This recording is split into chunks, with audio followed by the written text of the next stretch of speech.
as one guy once said... Cornelius Robinson from Meet the Robinsons. Oh, there we go. Keep moving forward. Even when you fail, keep moving forward.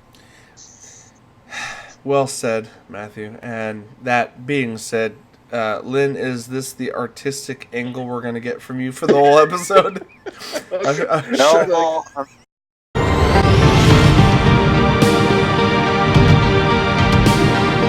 Welcome to the Nerdentials podcast, starring your hosts, Joe Tweedy, Matthew Johnson, Nick Thomas, and Lynn Dudgeon.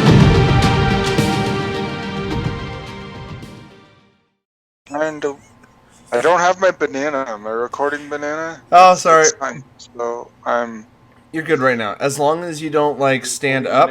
As long as you don't stand up, we got the shot glass. The shot glass, though. Shot glass is perfectly centered under your chin, and now it's perfectly covering your entire face. I love it. All right, I can still see the thumbs up, so as long as you give me a Caesar's thumbs up, thumbs down situation, we can keep moving forward. Well, we got your voice at least.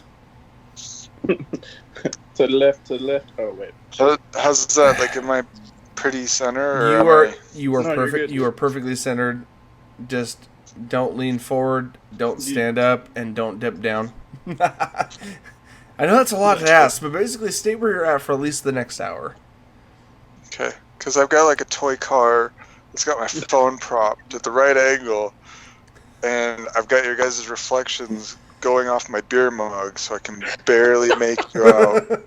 If I drink the beer, though, I can't see you guys. So. There's no guarantee you're going to be in the moment. I get it. All right, that's all right. You know what? So keep the beer where it's at, and just keep drinking what you're drinking.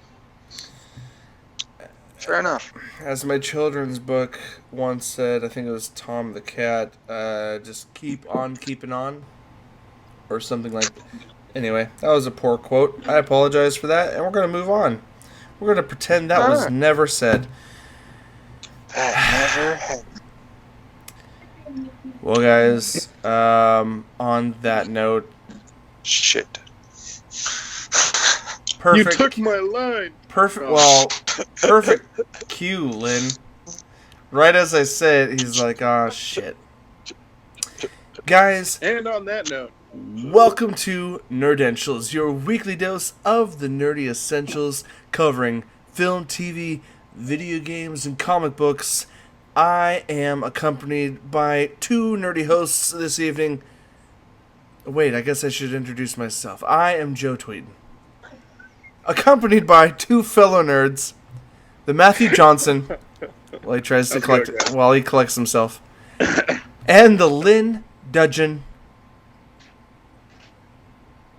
A wave of the hand to all you non-viewers of YouTube. What up? There he non-viewers. is. We do have an audio version, Lynn, and we gotta pay attention to those out there. No. No? Audio people need to come to. They need to come to the YouTubes so they can see your wonderful expressions and transformative hand motions. As he gives us... Whoa!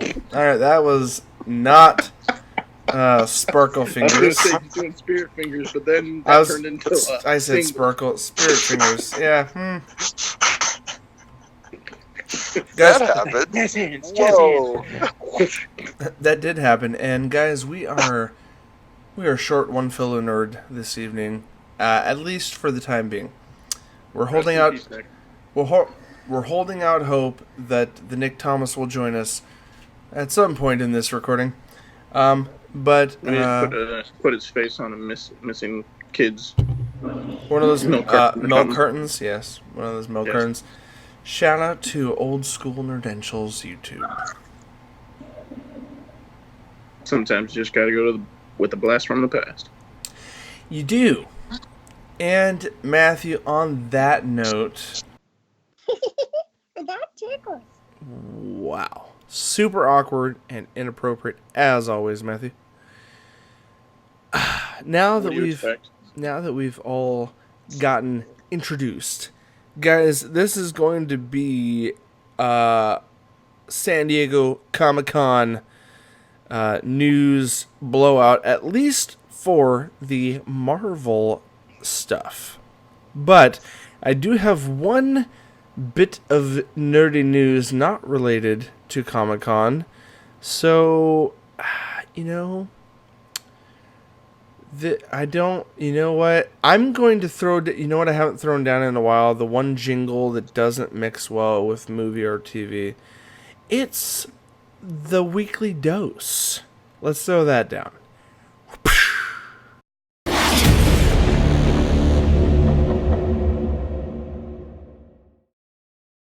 Right there. I cut that little jingle in. It's been a minute since I've done a news-only jingle, so there it is. Weekly dose. Here we go.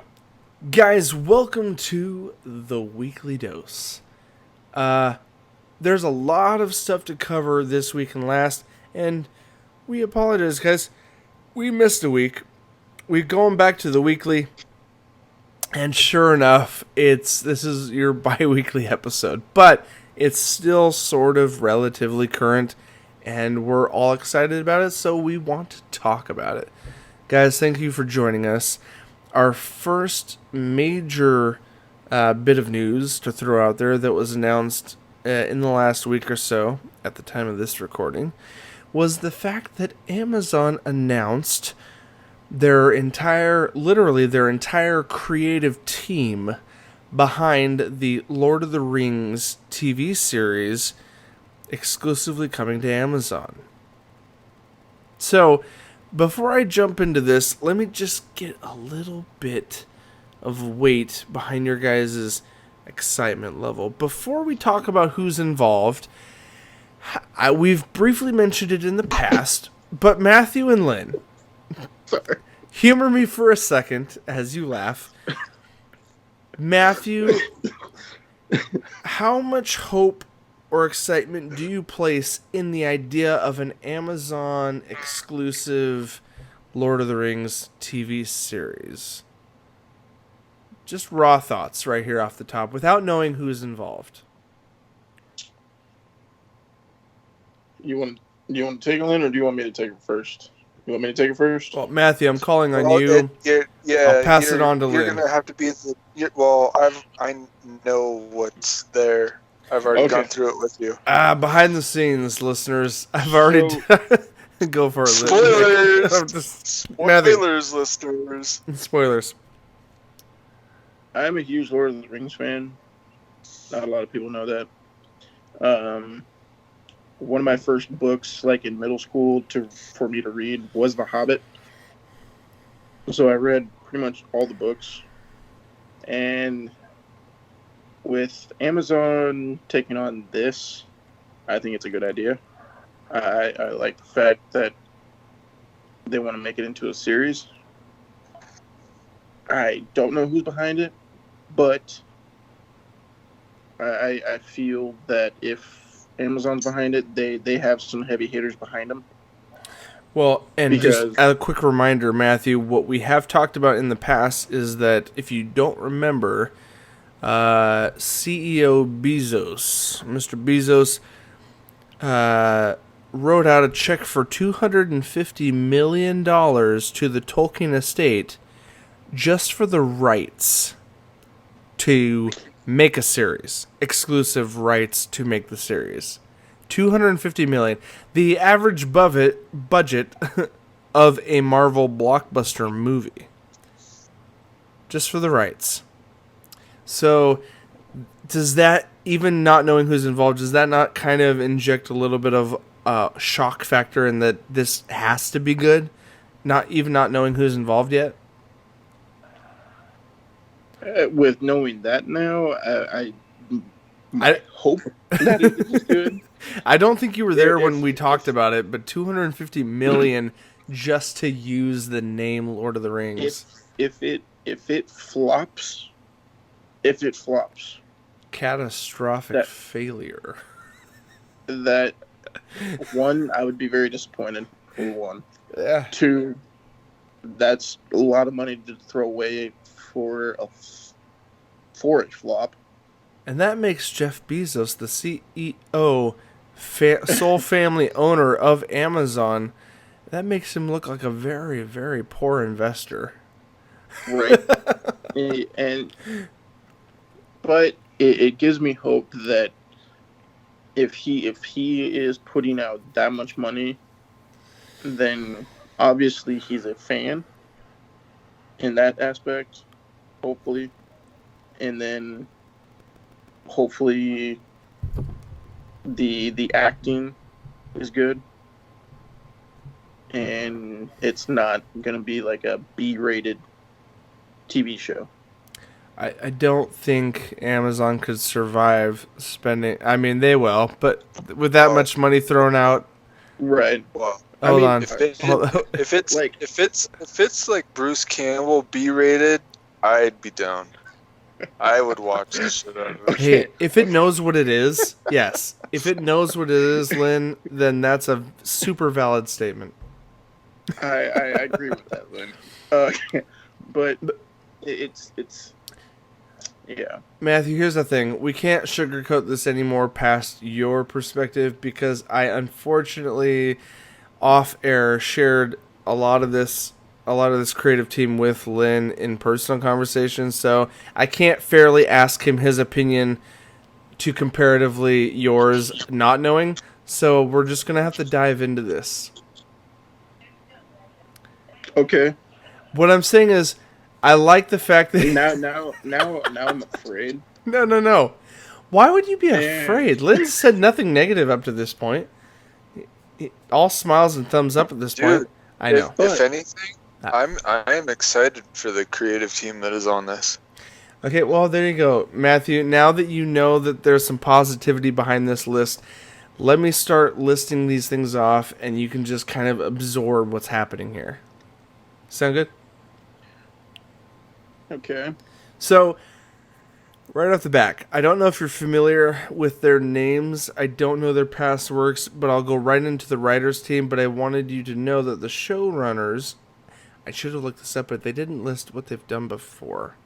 This is poor research on my part. But they're two men by the name of J.D. Payne and Patrick McKay are the showrunners. And I think I've heard of Patrick McKay. I've heard of them too, so I'm just going to jump right into the writers team here. We've got Jennifer Hutchison, who was involved with Better Call Saul and Breaking Bad. You've got Helen Shang, who worked on 13 Reasons Why and Hannibal. Mm-hmm. You've got Jason Cahill, who worked on Halt and Catch Fire, The Sopranos, and ER. Right.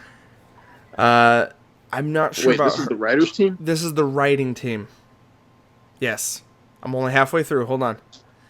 You've got Justin Dobble, who worked on Stranger Things and Fringe. You've got Stephanie Folsom, who worked on Toy Story 4. And to top it off, you've got Brian Cogman, who worked on Game of Thrones.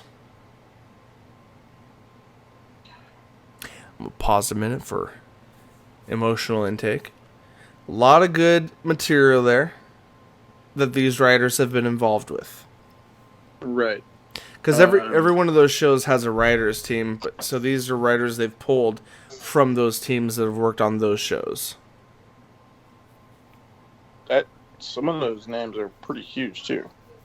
Right? So let me move forward a little bit as your enthusiasm or excitement level adjusts. Let me continue. The first two episodes are going to be directed by J.A. Bayona, who is known for the films the 2007 The Orphanage, the 2012 The Impossible, A Monster Calls 2016, and Jurassic World Fallen Kingdom 2018, regardless of your personal opinions, but The Orphanage was incredible. A Monster Calls is also another incredible film. So this is just for the first two episodes. This guy's going to be directing those. quickly moving down just to round out the creative team. These are all producers, but I still think it's important knowing what they were involved with. We've got Belen Atienza, who is an executive producer who also worked on The Orphanage, The Impossible, and Jurassic World: Fallen Kingdom. We've got Bruce Richmond, who worked on Game of Thrones, Westworld, and The Leftovers. You've got Gene Kelly, who is known for Boardwalk Empire, Westworld, and The Pacific. You've got Lindsay Weber, who was known for 10 Cloverfield Lane and Star Trek Beyond. Ron Ames, co-producer known for The Aviator, The Departed, Star Trek Into Darkness, and Avengers Age of Ultron. And you've got Kate Hawley, who is the costume designer known for Crimson Peak. I missed half. Sorry, I'll have to maybe cut this here. I missed part of the notes. Hold on, let me pull them up real quick on my secondary device. She was known for not just Crimson Peak, but also the Suicide Squad, which got an Academy Award for costume design, or nomination at least. And holy crap! Right, hold on, I'm not finished. Here we go. Last couple people, we have Academy Award winner Rick Heinrichs as production designer, and he worked on Sleepy Hollow, Pirates of the Caribbean, Dead Man's Chest, and Star Wars: The Last Jedi. Right. Then you got Academy Award winner Jason Smith for visual effects supervisor. This is important. He did The Avengers, Super 8, and The Revenant. I was going to say...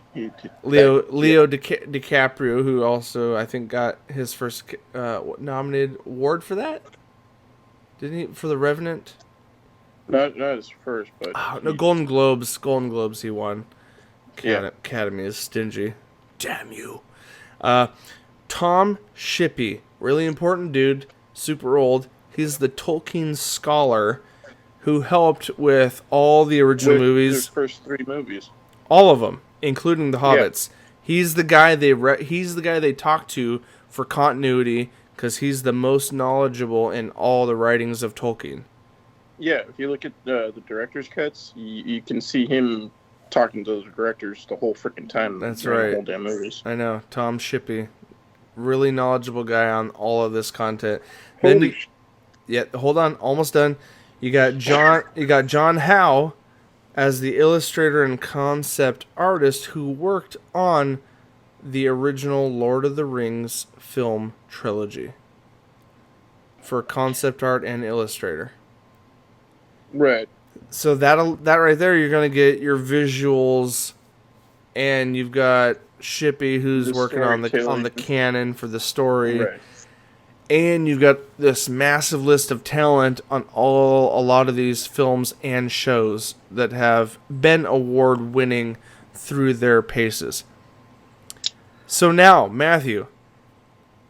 It's a 10 out of 10 right now. Where's your excitement level? Yeah? When's this supposed to come out? Not an official date, but I believe they're going to at least start production by the end of this year, so probably we'll see it 2020. Hopefully, fingers crossed.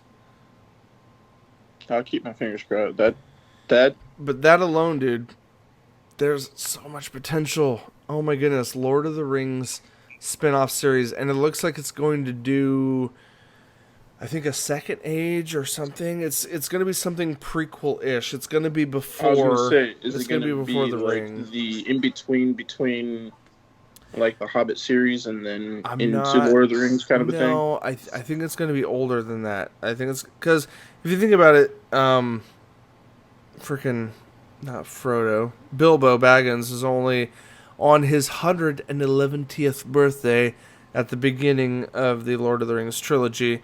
And the Hobbit's about his youth. That's only a 100-year gap. I think this one's going to go back a bit further than that. I think there's rumors it's going to take place around the origins of Sauron himself.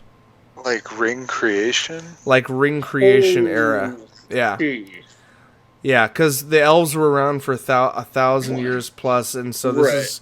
this is going to happen sometime during the That's ring the creation.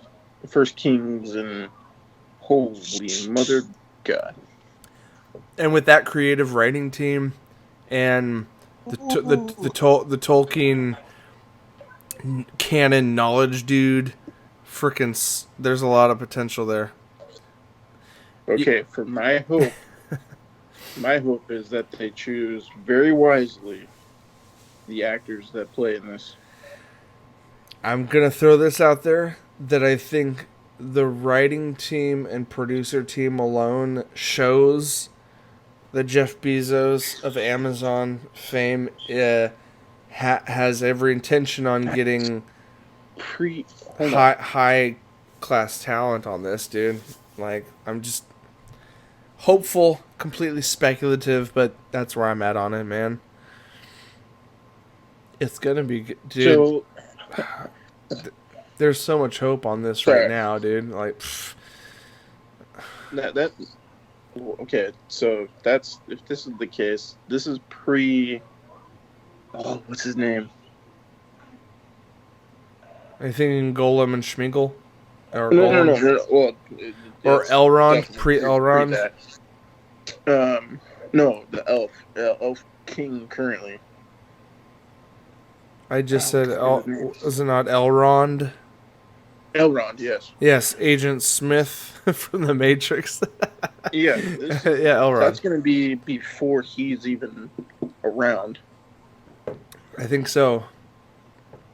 Because he is, I mean, granted, elves live for a very long time, as you said. 1,000, plus years easily, at least in the Tolkien universe, I feel. Hold on. What is it, Kate Blanchett character? It's gonna be like when she's like a little girl then. Maybe. Freaking Galadriel. About middle age. Middle age. she is an elf. Come on, let's be honest. Yeah, but she's like already. she's had enough years. Yeah. You would think that it would be around the time that she was a princess, if it's going to go back to that point of Sauron. Anyways, Anyway, I mean, based on the fandom.com wiki page of Elrond, it looks like he's close to 3,000 years old when he dies, about 2,500. I feel like Mads Mikkelsen would be a great evil elf or villain character. Are you just pulling that out of your butt completely because I agree with you, or are you reading that off of someone? No. Okay. No, I'm saying for casting purposes, he would make a great, just villainous character. Well, and the elf variety. A dark elf. Well, the problem with a drow. Yes, right. Well, the problem with Mads Mikkelsen is he's always a villain. Right, but he does it well. He does it well, very well. He does it well. Mm-hmm. And this is... it would be right up his alley, actually. All right. I don't know if he's getting sick of it yet, but I greatly appreciate you as an actor, guy. Well, I mean, you know what? He kind of played an anti-hero in Polar, Netflix original movie, which I did enjoy personally. Reviews were a little polarizing. Play on. I see what you did there. Yeah, Anyway. Never again. Yeah, never again. Concluding thoughts on this before we move on, guys. Concluding thoughts. I kind of just want to keep talking about this right now. I mean, we can. But I know we gotta move on. I'm sorry. I mean, no. I don't. What else do you want to say about it? I'm open. I'm definitely super excited for it. No, like this, like right now, like when I first heard that like Lord of the Rings was coming out, I watched that movie within a 24-hour period 5 times. You nasty person, you. No, just kidding. Matthew, I do have to say one thing though regarding Amazon Prime, which is the only place you're going to get to see this. I have Amazon Prime. I've had Amazon Prime okay, for like minutes. I'm going to need some sign-on info, dude, because like currently we're not subscribed. I definitely need to get some sign-on info or pay for it again because right now, dude, we're not talking about it right now. The Boys. The Boys. I want to watch it before we talk about it. I still haven't watched it. Okay, and you've got a subscription, bro. What is wrong with you? Have you seen the trailer? Hey, go watch the pilot. But at the same time, like okay, Matthew, we're gonna hold up. Have you seen that? You saw the trailer? Yeah. And you're like, la la la la, you still were meh about it? Yeah. No, I guess go watch the pilot. I guess it's worth it. Lynn, I came home and watched it. Hold on. So you can watch that, but you can't watch Stranger Things. It was one of those things where the other half put it on. Let's not criticize the boy here. He's gonna get to that Stranger Things at some point. That came out after the fact. Yeah, I know. We'll give him his time limit. It's okay. I'm just kidding. Anyway, just kidding. Well, all right. That was a tangent, but regardless, what I was saying is The Boys, I really want to check out. A lot of good things said about it, and before it even premiered, Amazon already gave the green light for a second season, Matthew. So that's, Amazon already feels it's good enough to do 2 seasons. I want to check it out. It looks fun. I'll leave it at that. It looks fun. The Boys looks fun. And that all the more reason because I get on that and hopefully by the time I finish that, we get our Lord of the Rings or something soon. Because I'm all for all of it, including Lord of the Rings. Anyway. Well, we've said our piece. Let's move on, guys. The big topic, let's jump into the big topic for this entire episode. What's the big topic again? Our big topic is the Marvel Phase 4 announcement That's right. at the San Diego Comic-Con this year, dudes. I want to say one thing. Okay. I am excited. Super excited about Blade. Okay, well, that is not part of Phase 4, but I'm also excited about its future in Phase 5. That's not... They mentioned it at Comic-Con. Yes. Oh. Yes. Sorry. No, you're fine. You're fine. Hard cut. Bailey's, just an FYI, is only like 14% alcohol. This is 20. Oh, thank God you did the high shelf version of that. Moving on, guys. This week, or now 2 weeks past at the time of you hearing this, we got our... No, I'm just saying. You guys got the Marvel Phase 4 announcements for movies and TV shows coming out in Phase 4 for the next 2 years, 2020 to end of 2021. And I just gotta say this, the interesting thing about the whole thing is that... You're fine, dude. Kevin Fiege announced that all the Disney Plus series, the exclusive Disney Plus streaming service TV series, are going to have an effect and an integration and a canonity, crazy new word, right? Into the MCU universe. Are going to be part, of the MCU. Unlike previous attempts where S.H.I.E.L.D. So and today, TV... children, Agents of Shield, Agent Carter. what's her face? Carter. Sharon Carter. Carter. Aaron Carter. That's Sharon. Carter. Sharon Carter. I was- Sharon. I wasn't there for it, but I know it. So, guys, yes, unlike previous attempts where, hell, even the Inhumans tried to make small connections to the movies, all really poor attempts. Not failed, but poor. Wait. Before we get too far into it, are you telling me that I do need to buy into the streaming service to keep into Phase 4? I will say this, no. Nope. I will say this. This is a marketing scheme for Disney to try to get more subscribers, but I've listened to I've listened to a handful of opinions, other podcasts and articles that make a pretty valid point that, guys, bear with me.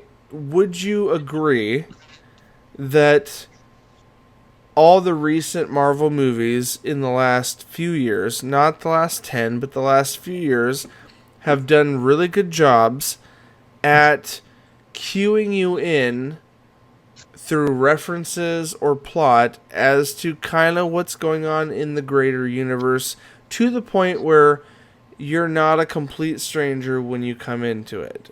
Do you guys kind of agree with that? Like that whole fill-in, like last time on DBZ. Goku fought, blah, blah, blah, blah, blah. Yeah, And, I mean, you know what I'm saying. or not. Yeah, Like- well, yeah, because they always they go back into like say like was it not Endgame but the one before that they were talking about Infinity Age War. of Ultron. Yes. In Well, in the MCU, they give brief callbacks, but they don't give full flashbacks like last time on this. This is what Right. happened, right. and this is Right. what happened here, and this is what happened here. Because if they did that So- in Endgame, you would be like the whole recap section would be like another hour and a half added onto the movie. Hold on, my question to you guys is: have you guys watched Spider-Man yet, or no? No, and that's not where I tried to go see it today, but I got told no, I couldn't Hey, because Matthew and Lynn. No, I'm just trying to like reference like what he's talking about, because it in that movie it references pretty much Endgame to a T. Okay, I'm going to pause right there. If I felt like you were going to spoil anything, I would completely edit it out. So I'm just letting our listeners know. Hold on, Matthew. It's not a critique of you. I'm letting our listeners... Nope. I'm letting our listeners know right now that nothing is being spoiled yet, but I will put out... But, hold on, Matt. Can I... Another throat Hold on, punch guys. coming. I missed that, Lynn, because I talked over you. Say that real quick, just for fun. I'm saying, because if he does give spoilers out, there'll be another throat punch coming. Yes. And it's Everything that I'm going to say fresh. is what I Pretty just fresh. Like, right off Rotten Tomatoes. It's pretty fresh. Yeah, and you'd be justified, Lynn, for any of our steadfast listeners who are aware of how we Just handle because of spoilers Star with Lynn. does not mean anything. But Sorry. what I'm saying, what I'd like to put out there for our listeners, just so they know ahead of time, is right before I jump into this coverage, I'll put a quick spoiler warning. So at the moment, I'm not spoiling anything by saying this. I'm trying to finish my point by saying, I asked you guys a question, do you agree with blah, blah, blah? What I was trying to say was that I feel like Marvel movies overall do a good job at telling a singular story to where if you go into it, you can still enjoy it and you can still walk out of there and say it was a fun movie, even if you don't have context for the nerdy details. However, if you watch everything that Marvel puts out, they purposely put Easter eggs, references, and callbacks for the people that dedicatedly watch everything. And I feel, from a fan standpoint, I love that because Marvel and Disney know how to enrich, quote unquote, enrich the fan base's experience. But in conclusion, I just wanted to know, with all that context, yes, if you've seen everything, does it enrich your experience? Absolutely. If you haven't seen everything, can you still enjoy the movie? I say, yes, you can still enjoy most Marvel movies not having seen everything.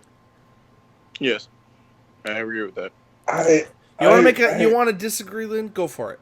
I do want to disagree, because if on this new roadmap, okay, if you jump in like 4 legs into the map and 2 of the legs are on the streaming service, how are you going to be able to catch those callbacks or those things? You know what I mean?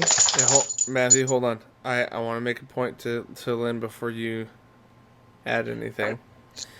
What I think is going on, and we'll explore it during this episode as I list off what shows are coming out. Okay, well, before you get into yours, I want to state I'm not against the streaming thing. I have no qualms with it. It's just, if I'm trying to keep up with the canon and I don't have access to it right now, how do I get those callbacks? So my quick question to you, Lynn. My quick question to you to resolve your concern is, do you think Marvel will pursue their ventures in the TV streaming service any differently than they do in the movie industry?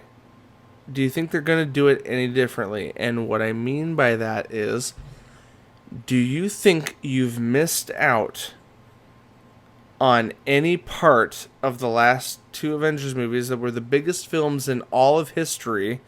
Recently, on a side note, Avengers Endgame is now the highest grossing film of all time. Hold on. No, let me finish my point. Why?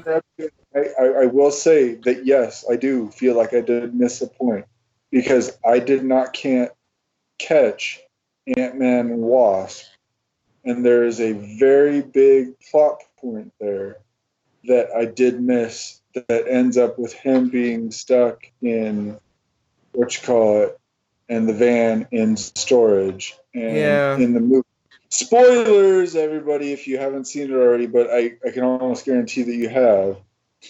I did not catch that as to why he was stuck there. I think that's interesting, because Scott Lang verbally, and I just watched 2 days ago Endgame again because I bought it. Guess what, guys? It's available for streaming and purchasing. Not streaming, purchasing. I just bought the game and rewatched it, and everything in his dialogue explains where he was.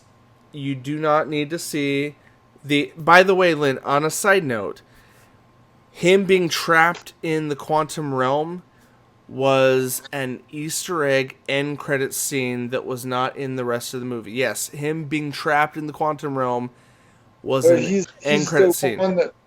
He's the one that like starts the whole thing. I know, but did you hear what I said? They explain where he was in the movie. So what I'm saying is, what I'm saying is, by the end of Endgame, were you completely lost as to why Ant-Man was in there at all? Were you so lost because you've never seen the movie? You right now have no idea. The significance of the van and everything, kinda, yeah. That wasn't my question, though. Here's the thing. Here's the difference. Hold on, Matthew. Hold on. I gotta make this final point before any of you say anything. I gotta make this last point, and we'll move on. Or you can make your counterpoints if you have to. My question was, does seeing everything that's connected enrich your experience or completely ruin your experience? Now, in context of that particular plot point that you're bringing up, watching Endgame, having never seen Ant-Man and Wasp, and me personally, I can verify I've never seen Ant-Man and the Wasp. Never. It did not change the emotional impact that the movie had at the end. Now, as a fan, needing to know every little detail, will it enrich my experience? Yes. I think that's the answer I'm looking for is, can I tell people that if they watch everything, is it going to be better? Yes. Am I going to be lost and pissed off at Endgame in its conclusion at the end of the movie? Am I going to hate the movie because I didn't see Ant-Man and the Wasp 2 years ago? That's my question. Are you going to hate Endgame because you didn't understand that one missing plot point?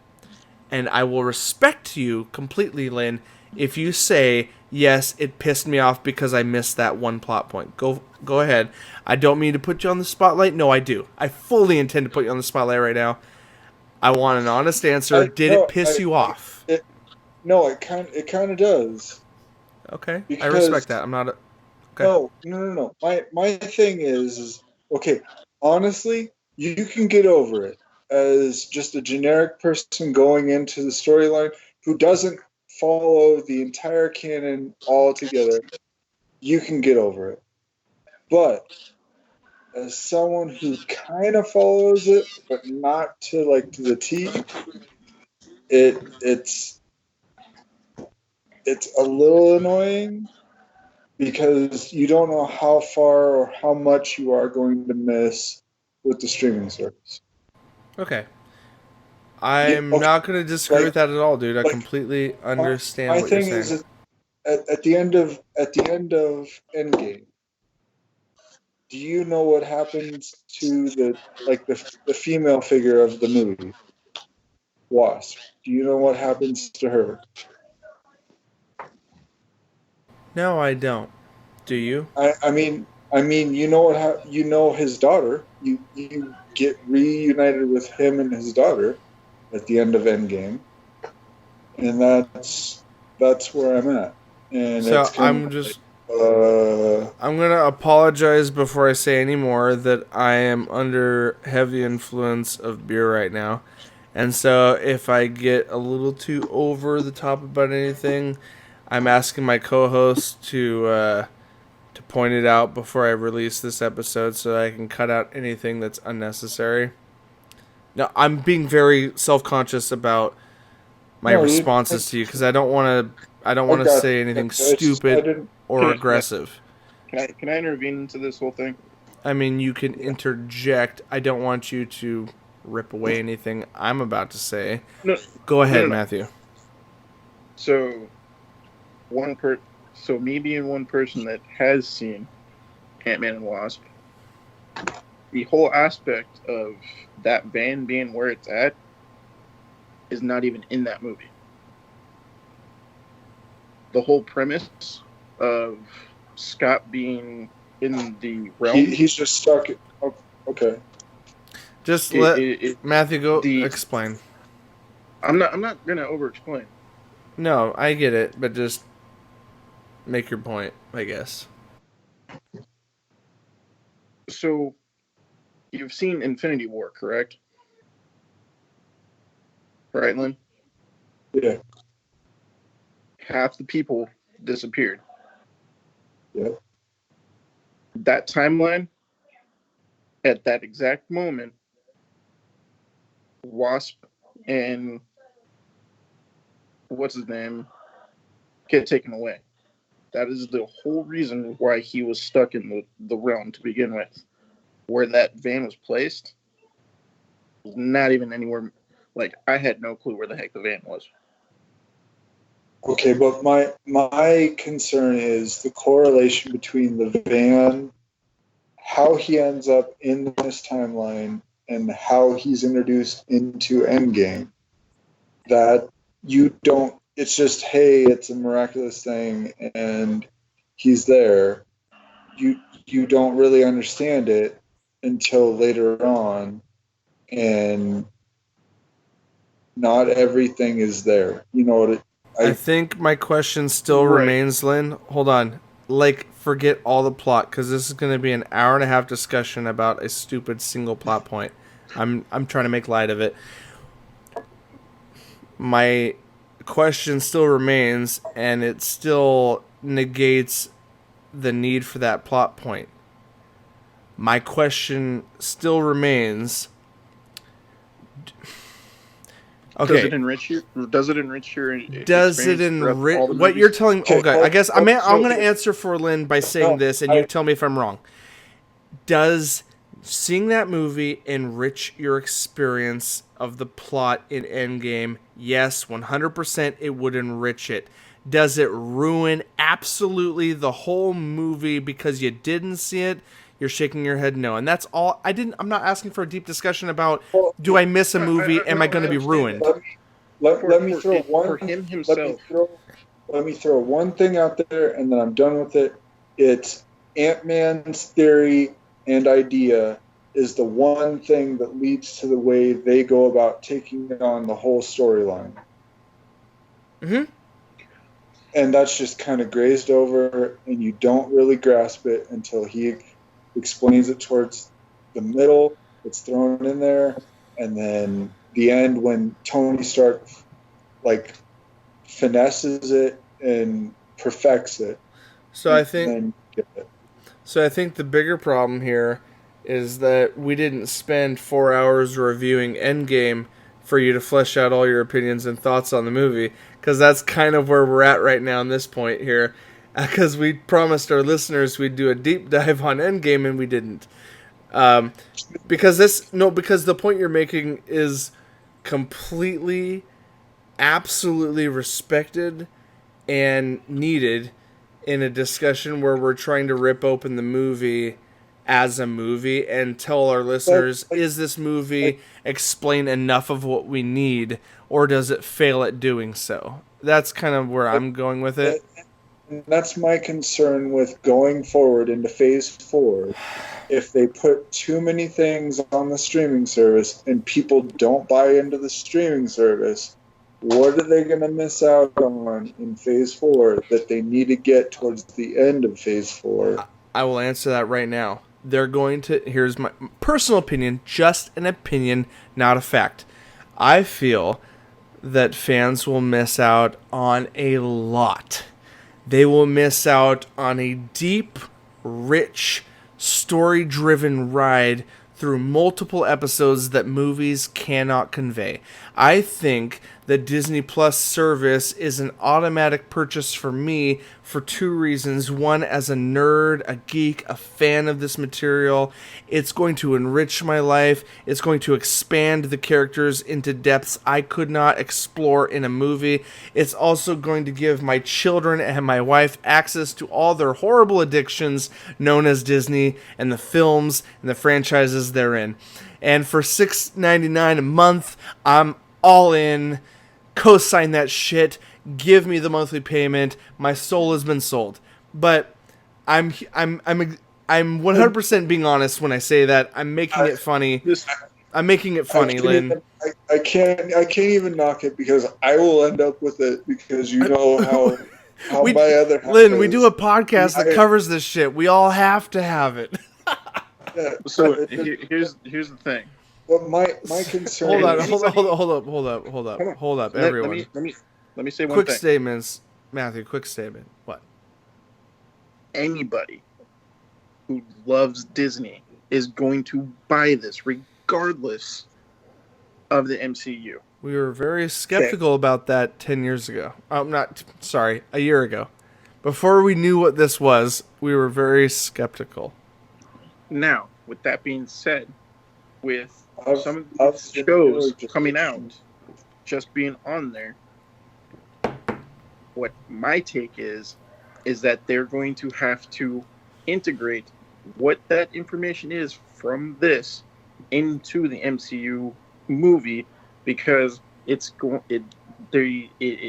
people that aren't Marvel fans will watch this and then probably will start watching the movies. I think that's a good point to Lynn about his concerns prior when I made it very broad and unsure. That you make a good point, Matthew, where you say, I asked the question, does Marvel do a good job of, letting you see the film for what it is and still keeping you in the loop and I think you're correct in that I think Disney's going to double down on the plot and the connections with the shows and the movies by doing that little quick those in story references. Yeah, like Lynn, you joked about a recap. Like, no, of course, movies are not going to do a 30-second, 5-minute recap, but throughout the plot, they're going to make a lot of references, I'm sure, and I'm guessing that the TV shows are going to do the same. Disney's going to try to double down because here's the thing. I think the bottom line, the point that we're all making and pointing out is that yes, they're probably going to do that. They're going to keep you in the loop. And why are they going to do that? It's to sell subscriptions, dude. But, I mean, that's what Disney's going to do to pull you in, is they're going to make those references so that you want to subscribe to the show. Anyway, I understand, but completely respect Lynn's concern about missing out on potential connective tissue within these stories. Yeah, I agree with you, Lynn. I get it. Like it's I'm gonna buy into it. I can guarantee it. It's just there's two sides to every street. There's an eastbound and a westbound, and you got to think of both sides. Some people don't want to buy into it, and some people have other streaming services that they buy into, and there's always going to be the people like Joe and me where we buy into it because it's something that we love and something that our family loves and has an addiction to. And it's just, it's one of those things where you can't guarantee that people, I mean, as a business, as a corporation, as a larger company, you have that goal to get everybody integrated and everybody buying into your service. But there are going to be those people, like the older generation, that are still MCU fans that don't want to buy into this because it's something that they don't necessarily view that they should have to enjoy or immerse themselves in the environment of the MCU. Because phase 1 through 3, did they really have to go to a streaming service to grasp those things? They could go to the box office and get their full immersion in the MCU. You know what I mean? Right. And I think with this going on, they learned from what like the Shield, what it could have been, and like lead into things that could have possibly been into the movies. I think they're taking what the failures of these shows that didn't really make that connection amount to anything. Right. Well, okay. Can I make a fair comparison to the MCU and that was kind of like the Shield spinoff? It was like Doctor Who and what was that? Witchwood or Witchworm or something like that, where it was Captain Jack Harkness and that organization Torchwood and Doctor Who. Because how much of that did people actually? As far as I know, that's canceled, isn't it? It only went 3 seasons. Yeah, Torchwood went 3 seasons. Doctor Who is still going. Yeah, it's kind of one of those things where it's like people want the main thing, and it's, I don't know. I'm not as, like I'm saying, I'm not knocking it because I do enjoy it, but it's just one of those. It's a valid outside perspective that they're trying to push on people, and it's a bit tough to swallow for some people. It's like, if I can make a relevant reference to us, it's Destiny 2 and the Warmind and Trials and the Osiris DLC. A lot of people didn't like that they had to buy those from Activision as a package. they would have rather have, seen what they were worth and bought them a la carte, like what Bungie's doing now. Right. Yeah. The one thing I kind of want to reference, and this goes along with Endgame, is that the Russo brothers and Kevin Feige confirmed that Carter's kids were Steve Rogers back in Captain America. Hold on. Matthew, you're hurting my brain. Back in Captain America Civil War, or not Civil War, Winter Soldier. When he goes and visits Carter in the hospital. That is a separate podcast, sir. Yeah, if we're gonna break down movies that the MCU is doing. Do you have a okay? Like I've watched Spider-Man. That right there goes to further my point, though. Is if we miss, like if they put 2 legs of the the roadmap in nothing but the streaming service, how is everybody going to keep up on top of that? On a quick side note, I think we should jump into the Phase 4 announcements to conclude our show, now that we've had an hour discussion. What's going on? Sorry. I believe that even if somebody doesn't have the streaming service, they will still know what happens because of how bad the Shield failed and Agent Carter failed, but yet they still are referenced in the movies. My concern is with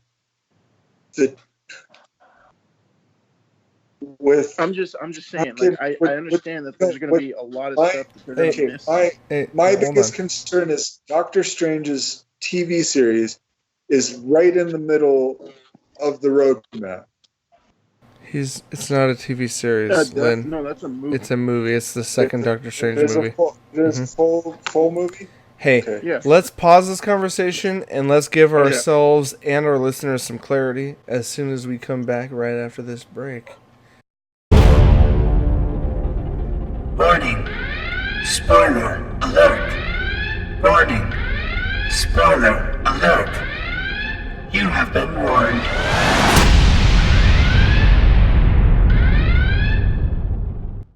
So guys, first up on the docket, I'm going to go in chronological order. I look for commentary and hype level as I read through each segment here. But the first film jumping us into the news Phase 4, and now this is post Spider-Man Far From Home, which literally just came out last month. So as of right now, guys, it's summertime 2019. We are not getting another film or anything. We're not getting anything from Marvel until May 1st, 2020. And that first jump back into Phase 4 is coming in the form of, and this could lead to a lot of wonderful discussion, a prequel. A damn prequel. Black Widow 2020, directed by Kate Shortland, an Australian filmmaker, perhaps best known for the Nazi drama Lore. You guys can look into that later. I haven't seen it, so I can't verify her chops, but it's a female director directing Marvel's second female-led live-action film after Captain Marvel of 2019. It's written by Jack Schaefer and Ned Benson, starring Scarlett Johansson, of course, as Natasha Romanoff, Black Widow, David Harbour of Stranger Things fame and the failed Hellboy film. Unfortunately, I'm very sad for him, but he's coming back as Alexei Shostakov, aka Red Guardian, a Russian version of Captain America. Florence Pugh as Yelena. I know, if you don't know your comic book history, guys, that might be shocking. But Red Guardian is a thing. Florence Pugh as Yelena Belova. Depicted in the plot, from what we can tell from the footage shown off, there was a sizzle reel for Black Widow shown at Comic-Con where it depicted Miss Natasha and Yelena, I think, fighting each other, kind of like an old academy assassin friend that she may be trained with. Then we have characters like actress Rachel Weisz as Melina Vostokov. Ray Winston is a to-be-confirmed character. Lyra Nathan, to-be-confirmed character. And in the footage, they did show Tony Masters, a.k.a. Taskmaster, but we don't know who's going to play the role yet. Now, Taskmaster, for those of you not in the comic book knowledge, he's a character that can basically look at and observe someone's fighting technique and almost instantly replicate it just by seeing how someone fights. So, everything short of super abilities, but everything physically that someone can do, he can look at and replicate almost immediately. That's his ability. Seems interesting. Second female-led character. And what we do know, only confirmation on timeline, this takes place after Captain America Civil War, where the Sokovia Accords were announced and the Avengers split up. And it takes place before Infinity War. So it's a prequel / it's an in-between storyline that's going to kind of showcase what Black Widow was doing in between all this time. And it's going to introduce Taskmaster. And my quick thought to you guys is, one, how interested or excited are you in a Black Widow film? And two, how do you think this paves the way as an introductory film for Phase 4? Because they said everything going into Phase 4 is, again, going to be a new thing that ties into a bigger picture down the line. And since Black Widow, I'll put a spoiler warning in before we go into this, but Black Widow's dead. She dead as f***. Mm-hmm. So it's a prequel story. It introduces some new characters we didn't see before. What are your guys' thoughts, excitement level, and thoughts on what does this mean for Phase 4? It's the first kickoff. It can be brief. Your thoughts?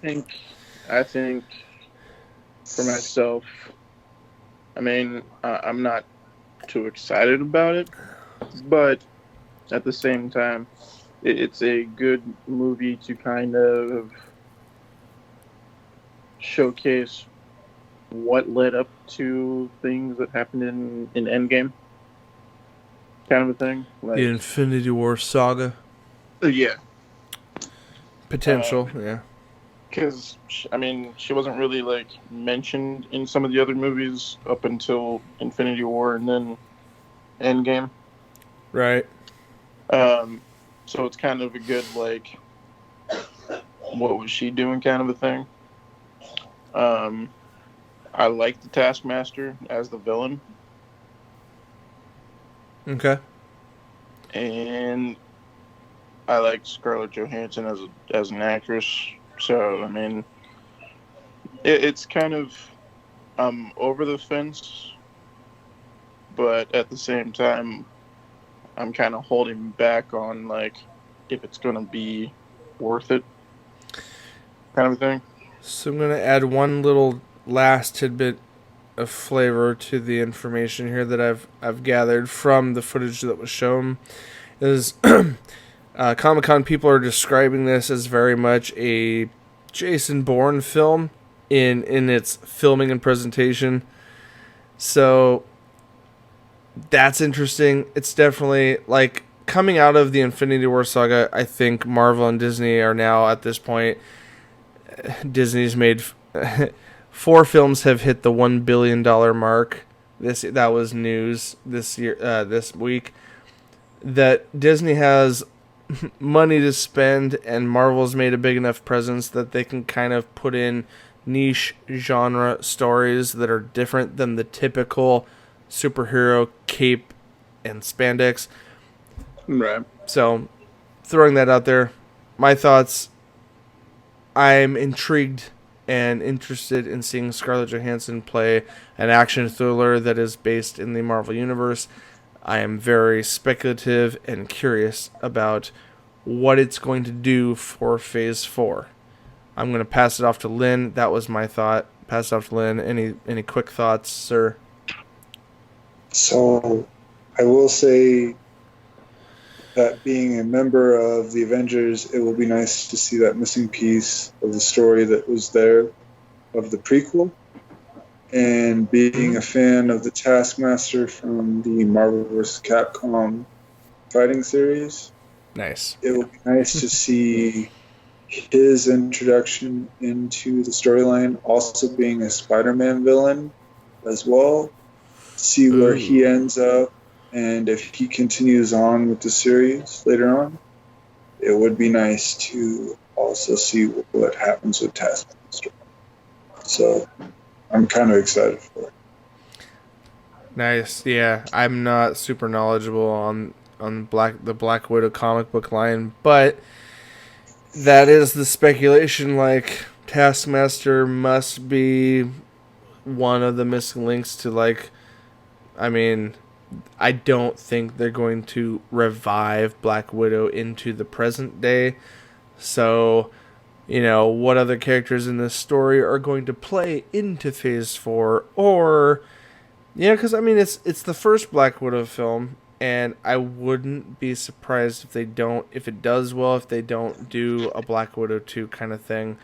But again, it's all, at least right now, it's all going to be prequel stuff, so I'm very curious, as I think all of us are, as to where it's going to go. Like I said, guys, I'm going in chronological order, so I don't have any deets on this. I didn't write anything down. I just know, so we can throw out our speculative thoughts real quick. The next thing on the docket coming out, we got in the summer of 2020, we got the Black Widow film, and then the first live-action TV series starring Sam Wilson's The Falcon and Bucky the Winter Soldier. The Falcon and the Winter Soldier miniseries is coming out live action end of 2020 in the fall on the Disney streaming service, which is when presumably that whole service will be full-blown live with Star Wars original content. This will be the first Marvel original content. It does have the returning actors playing their respective roles. Now, the thing I want to throw out here is, what do we think this general thought? What do we think this journey is going to be? We do know it's. I've heard after reading articles this is going to be post Endgame, and so again, we're all in spoiler territory because I put the alert before we started talking that old man Cap passed the torch and gave him his shield.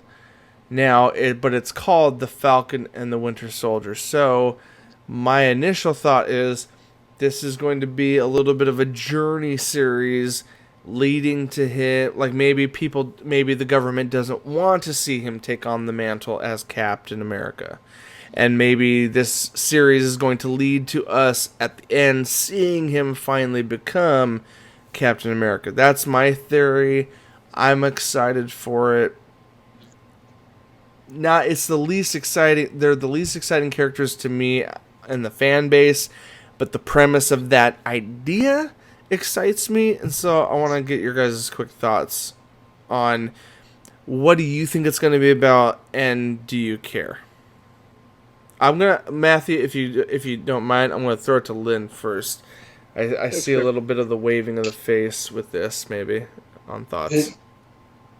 It's going to be interesting to see where they really take it, and character development being as that is after Endgame. But with, don't know. I feel like it will probably be a character development of Falcon, and maybe Bucky showing, or maybe becoming the villain to Falcon, becoming Captain America. Maybe he doesn't like that. I don't know. It'd be interesting to see where it does go. I don't hate the idea, but it would be nice to see Falcon becoming Captain America and maybe Bucky becoming a villain. Maybe. It's just there could be a whole lot of like different, I guess, universes go through there. Like it's just I ultimately see Bucky getting slightly jealous, maybe less, but it ultimately what's wrong with Falcon becoming Captain America? No, and just before Matt gets out his thought, a quick comic book, a little bit of lore background that Bucky actually was the first person to take on the mantle of Captain America, at least as far as the original comic books go. But Sam Wilson does the same thing. Yeah. I mean, both of them were different characters that both took on the mantle of Cap at some point. But it looks like maybe they both do end up taking it up, and then they go and encounter the Soviet Captain America or the British Captain America. Ooh, which is definitely worth the Google on both of those. Crossing streams, Lynn. We're talking about crossing streams here. I think one's called. I think it is Captain Jack, like the. What they call their flag. Yeah, I don't remember on that one. We'll have to look it up. But there is a British Captain America, and there's also a Soviet Captain America. Oh yeah, there has been, yeah. So it might be interesting to see them incorporate both of those characters into this storyline. Yeah, that would be interesting. Matt, thoughts on the Falcon and the Winter Soldier show? My belief, and it's kind of so going with comic book lore.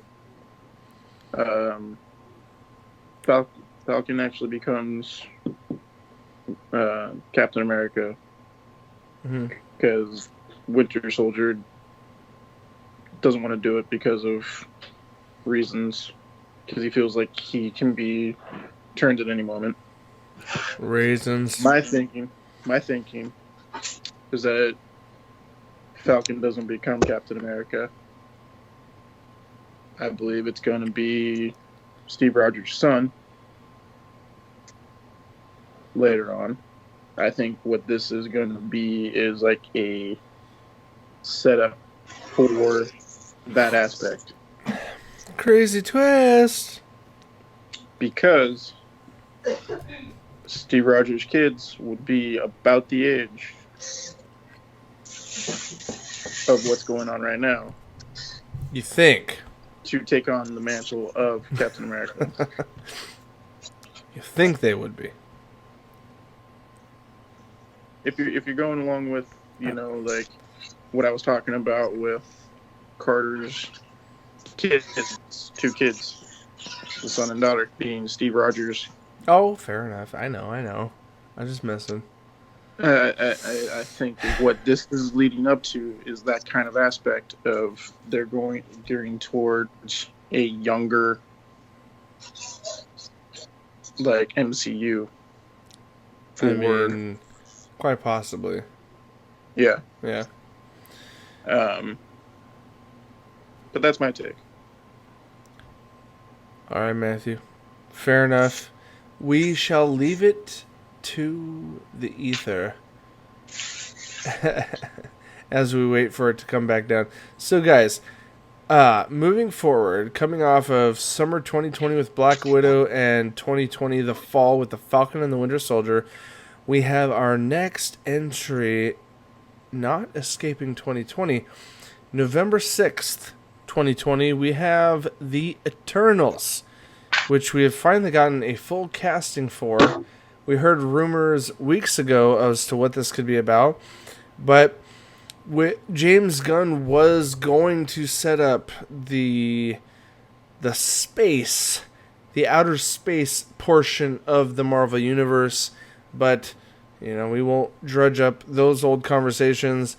Things happened, delays happened, so regardless, we're now getting the Eternals, which is a little more of an eclectic spin-off of a series in the Marvel Universe. I don't know the whole history, and we're not going to dive in it deep on here. Shout out to you, Nick Thomas. Wish you were here with us.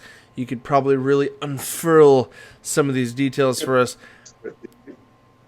But basically, the Eternals, from what we hear, they've been created by the Celestials. They're powerful, evolved versions of humans that have existed for a very long time. We're talking thousands of years time frame.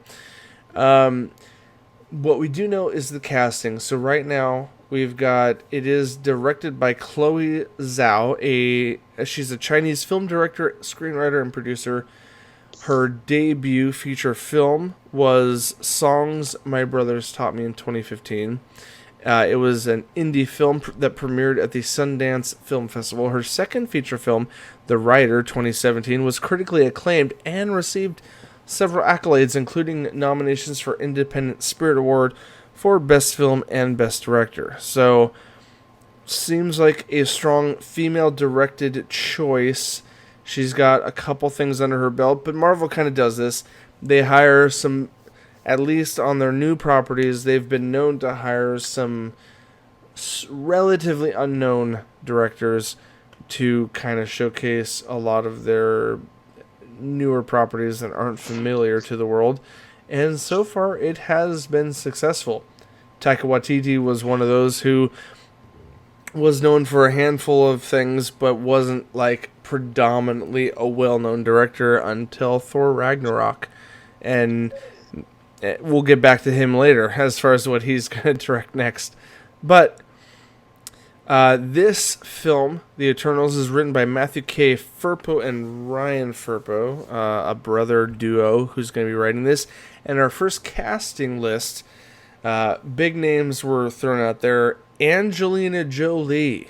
Been half a minute since she's been in the spotlight for a consistency in film making, but she's going to be playing the character Athena. Richard Madden as Icarus. Kumail Nanjiani, great comedian. He's been coming up a lot lately in the last couple films out there in Hollywood. He's going to be playing Kingo. Lauren Ridloff as Makari. Brian Tyree Henry as Fastos. Salma Hayek, we know that name. She'll be playing Ajak. Leah McHugh as Sprite. Don Lee as Gilgamesh. And currently, 3 characters who do not have castings yet. We need to fill the roles for Cersei, James, and Karen. Now, again, I mean, a lot of these names might go over your head. Half of them go over mine. I'm not well versed in what the Eternals are about, but I can say with the talent like Angelina Jolie, Kumail Nanjiani, and Salma Hayek, amongst the other list of actors there, that we've got some cool talent coming in here for a very offshoot, some might say,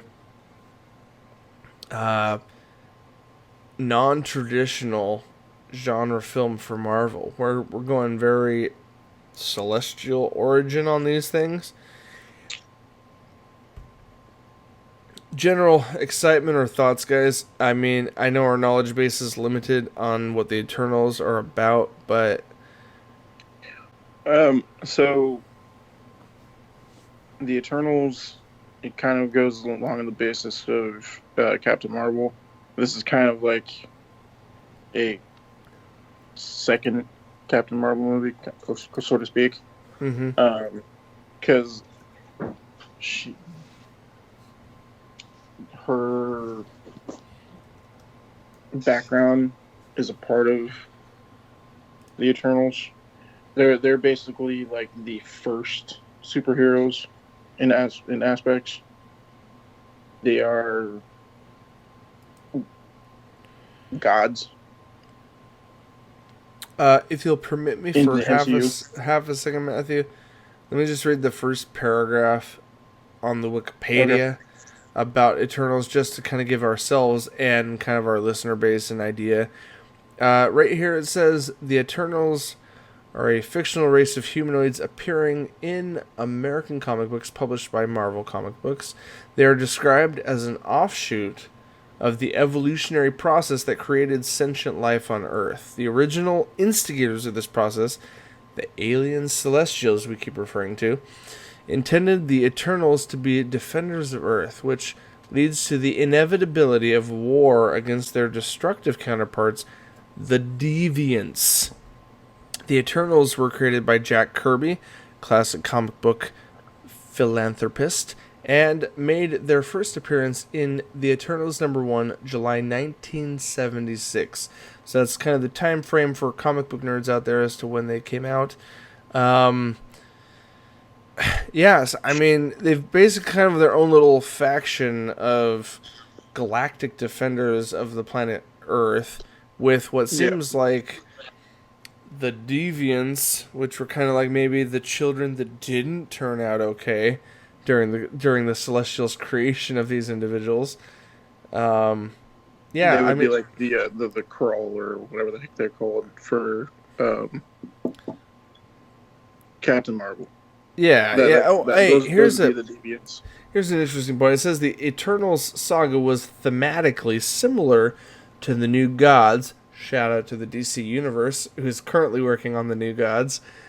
Right. And the series is also eventually canceled without resolving many of its plots. Oh, man. It ended on the aspect of like how they actually. This is what's insane to me, Matthew. No, this was insane. This I don't mean to make this a long tangent, but like I remember hearing on another podcast.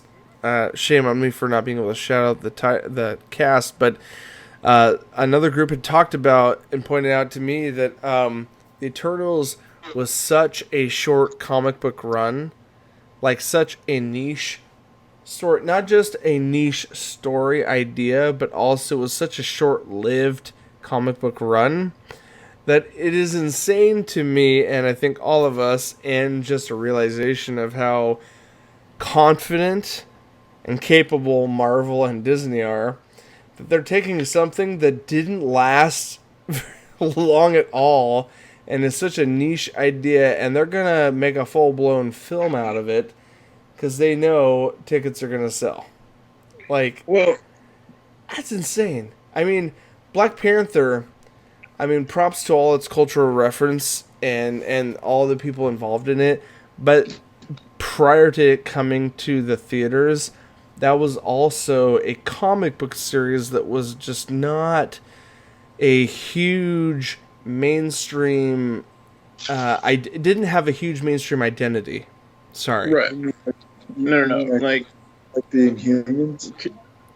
Yes, like the Inhumans. Then yes, like the identity was small to the mainstream, and the Eternals, dude, is a fraction of what Black Panther was, but Marvel's got so much money and so many balls that they're like, nah, we're going to make a whole movie about the Eternals, and guess what? We're going to cast Angelina Jolie. What I think that they're trying to do is kind of sorry. Go on. What I think what they're going to do with the Eternals is kind of bridge the gap between who they are and how Doctor Strange comes into play. Because they're basically like the first, basically superheroes to kind of keep an eye on Earth, but at the same time, the whole aspect of, I can't think of her name, the person that chooses Doctor Strange, basically. I was gonna say, Matthew, Lynn looks itchy to interject. Sorry. Sorry. No. I'm trying to let Matt finish before I go on to my idea, because my idea is going to spark a whole other conversation. Oh, jeez, Lynn. Come on. Oh, finish up your thoughts, Matt. Let's go. I've got to work. Okay, like, do you understand where I'm coming from, Lynn?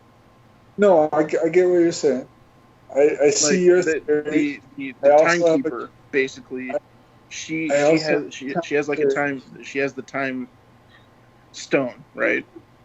So 10-4.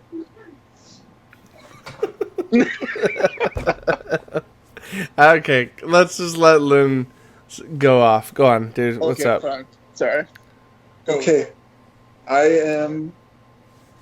am excited to see how they introduce and tackle the Eternals.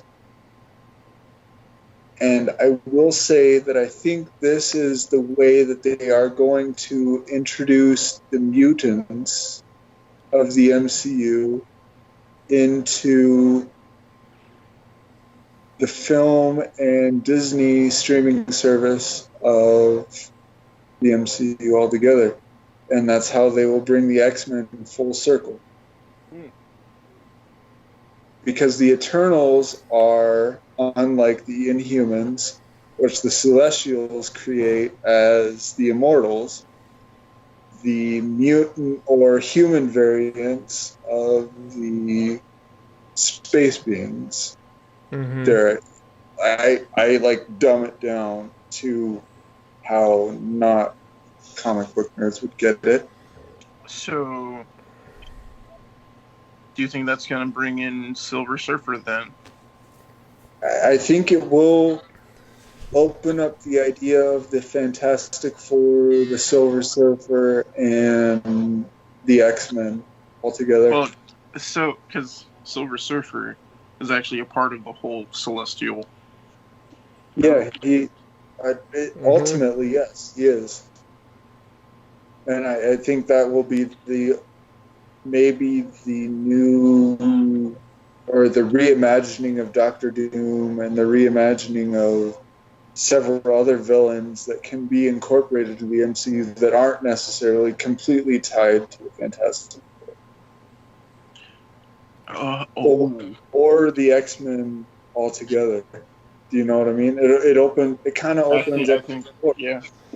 And I think that is why they grabbed such a niche, or like, yes, like specific scenario group, right, and incorporated them into Phase 4.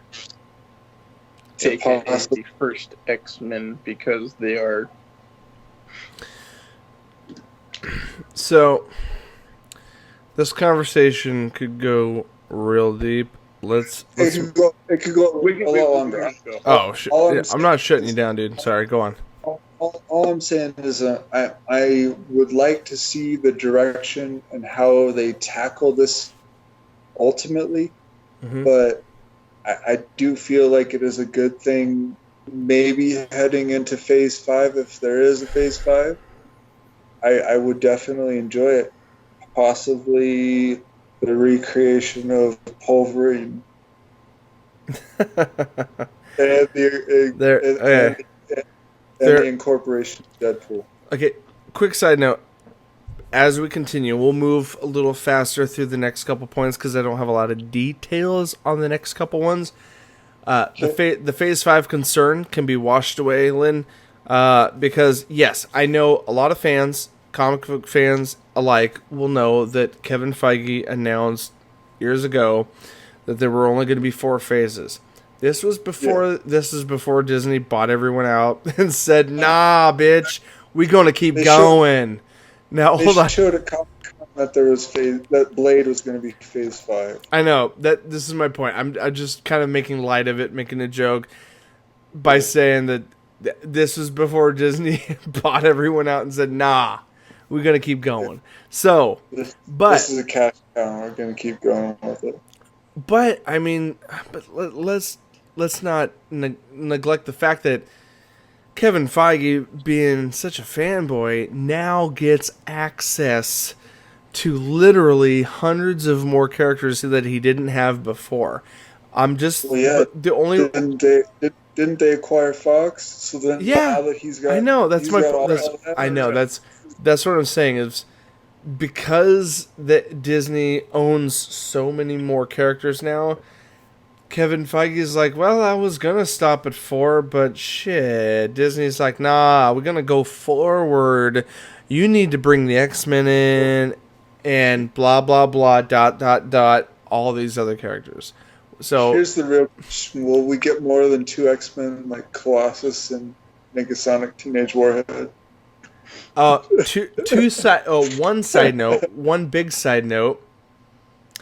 Kevin Feige or someone higher up said that Deadpool will absolutely be part of the MCU. I think Kevin Feige himself said that actually. And hold on. It's a guaranteed thing, one way or another. That's I know, but okay, like this is a separate like discussion. Yeah. The whole rated R, adult, blah blah blah, Disney. We can't do that. What are they gonna do? But right now we have direct confirmation that one, it even though it was an offshoot, it was still a wild success. The PG-13 cut of the fourth wall breaking Deadpool. Deadpool 2 did a PG-13 cut Christmas edition, courtesy of Fox, and that was before Disney owned them. So, and with Kevin Feige behind the wheel, anyway, let's shelve that for a separate discussion because there's a lot of things we could say and share about our feelings and theories of what they might do with that wonderful character. And we know that we know from articles and Kevin Feige that Ryan Reynolds, including Ryan Reynolds' own Twitter account, is that all of them are on board for Deadpool 3, and we are going to have to wait and see what that turns into. Because, yeah, so... I can't wait for our recording tomorrow when we do our reviews. Okay. Yep, absolutely. So let's continue pile drive. Let's pile drive through the rest of these announcements. A lot of things to consider. Yes, the Fantastic Four Phase 5. It's happening. Let's move. It's anything mutant related. I could almost guarantee it's going to happen Phase 5. It's going to be Phase 5. Because here's the thing. Phase 4 is a short window. We got a lot of content coming out in only 2 years. Because end of 2021 is the end of Phase 4. Didn't they confirm that they were going to do a Fantastic Four as well? Yes, Kevin Feige confirmed that they're working on the script for a Fantastic Four film right now. But it's going to come through Phase 5 for sure. Like, we know that. So starting Phase 5 would be Blade. Yeah. So, well, we'll all speculative. Let's come back to that later. Moving forward. Not sparkly vampires? February 12th, 2021. We get our first. That was not racist. I just slurred my words because I'm full of alcohol, guys. Our first Asian-led action hero movie from Marvel will be Shang-Chi and the Legend of the Ten Rings. Quick deets. Directed by Destin Daniel Cretton, known for the short film known as Short Term 12 and the full-length film known as Short Term 12 in 2008 and 2013, respectively. Deacon's Mondays, 2007, and most recently, 2017's Glass Castle, starring none other than Brie Larson, our famous Captain Marvel, and Woody Harrelson. Another wonderful speck in the Hollywood spectrum. Snowballs. Mm-hmm. You like snowballs. Right, so this director has had a few things under his belt, but again, fresh blood still to the mainstream of directing. And Marvel likes to do that. We currently officially, and this is ironic, I don't have the exact time and dates, but over a year ago, Simu Liu, this Chinese actor, tweeted over Twitter, I know, and said to Marvel, "Hey, I would love to play." Basically, I'm paraphrasing that he'd love to play as, Shang-Chi, like the lead character from this now film. And isn't it crazy how planting that little seed got him literally cast as Shang-Chi in this movie by Marvel? So, Simu Liu as Shang-Chi is happening. Tony Leung as the Mandarin, and here's the real kicker. He's gonna be the real Mandarin. Sorry, Ben Kingsley, you're fake out in Iron Man 3. I'm not really a villain. Is actually going to be the Mandarin from the comic book lore. He's going to be the legit Mandarin. Like the ring and everything? The rings, plural. Legend of the Ten Rings, Lynn. Yeah, he's going to be the Mandarin. And, side note, Awkwafina, she's one of them crazy artists who's only known by one name. She was in Crazy Rich Asians. She played a character in the Black Panther film. She's now coming on to an unknown character role in Shang-Chi. Good for you, Awkwafina. I like her in Crazy Rich Asians. She was great. I'm excited for Simu Liu as Shang-Chi. And, hey, bro, Tony Leung, I don't know how you're going to be, but I'm excited for the whole thing. 2021, we're going to get some Asian flavor. And do either of you guys, might have to ask Nick later, I meant to look further into this, guys. I apologize, listeners. But do either of you have any comic book knowledge of Shang-Chi? I do not. It's okay if you don't. We will look at the runes later. Have you played the Lego Marvel games? Do you pay attention to the lore in the Lego Marvel games? Oh, snap!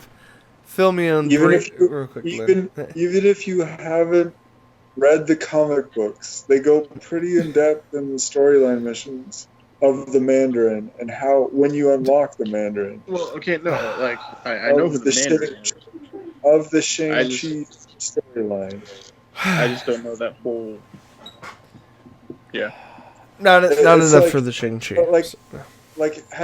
Did you guys know about the Warlock or the Nightmare or Dormammu? I know Dormammu, but that's Doctor Strange territory from the movie. I don't know the actual lore. Sorry, dude. I'm failing as a nerd. Forgive me, listeners. With you right now. But hey, if you want a quick catch up, go back and play Lego Marvel. They give you a pretty good storyline catch up. Really brief, comical, and to the point. We won't give it to you here today, nerds, but in a future episode, we'll dive deeper when those movies come out. Fair? Can we say fair enough?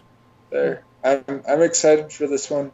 I do have to say that Shang-Chi and a legit the Mandarin, I'm excited for. Yes, that's very cool. I love that they're going to do that. I look forward to it, dude. And I'm curious how that's going to tie into Phase 4. What are going to be the key elements that we carry on from that movie that I would like to see how or if they continue Shang-Chi into further MCU, further into Phase 4 or Phase 5. Right. Is it going to be a one-off that's just an enriching experience, or is it going to be connected like the rest? I'm going to have to do some, research on this one. You gonna research and come back, man. because doesn't the Mandarin also double as a Tony Stark villain as well? Yes. He was, Young Tony Stark. and that's He why was really. that's why fans were pissed off at the angle they took for Iron Man 3. Even though it's the highest grossing Iron Man movie, the plot was upsetting to fans because the Mandarin ended up being a spoof situation and wasn't the real guy. Whereas in the comic books, yes, the Mandarin is a villain in one of the storylines for Iron Man. That's why fans were pissed. But moving on, guys. Coming off of this second Marvel film for 2021 of Phase 4. God. What? Sorry. You okay? I think I just had an epiphany on like what they're going to do with that. Do you want to share it or do you want to formulate your thoughts later? I'm going to formulate my thoughts later because. Okay. Fair enough. Take note, outtakes. Matthew had an epiphany at this point, at this juncture. We'll move on. Guys, going back to the Disney Plus service, we have a couple series back to back or at the same time for spring 2021. February 12th, 2021 is the Shang-Chi movie, and then sometime within that span of the, February, March, or April time frame, we're going to get two different original series. We're going to get WandaVision, and we have complete confirmation. Like, I've heard podcasts speculate, oh, is this going to be a prequel? And I'm like, did you guys not listen to the whole Comic-Con thing? This, guys, we have confirmation on timelines at least. We know for a fact that Elizabeth Olsen will be returning as Wanda, the Scarlet Witch, and Paul Bettany will also be returning as the Vision. And yes, spoiler warning, we all know this, Vision died in Endgame, and guess what? This show takes place post-Endgame. Yes, that's right. Post-Endgame. Vision never came back at the time. Hold on. There's a little tie into this show that's going to lead into the next film where I think I don't want to waste too much time speculating until we jump into the next film. So I'm going to give you guys a couple brief deets on these.